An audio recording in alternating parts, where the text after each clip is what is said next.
म्हैसाळ येथे शेडबा रस्ता मळाभाग परिसरात गॅस गळती झाल्याने गॅसच्या सिलेंडरचा स्फोट होऊन 3 जण गंभीर जखमी झालेत। ही घटना सकाळी 5:30 वाजण्याच्या सुमारास घडली। या घटनेची माहिती मिळताच मिरज ग्रामीण पोलीस स्टेशनचे पोलीस निरीक्षक अजित सिद यांनी घटनास्थळी येऊन पाहणी केली। स्फोटात सूर्यकांत वनमोरे वय वर्ष 44, मयुरी वनमोरे वय वर्ष 36, प्रिया वनमोरे वय वर्ष 13 सर्व राहणार म्हैसाळ हे गंभीर जखमी झालेत।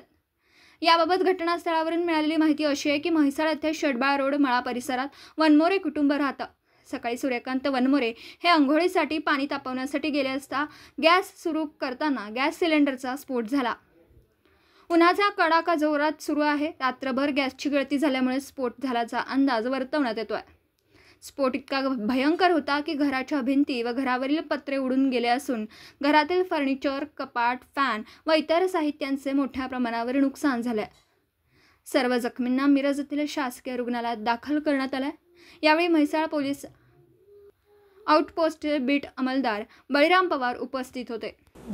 दिवसभरातील घडामोडींचा आढावा घेण्यासाठी पाहत रहा N24 मराठी न्यूज चॅनल।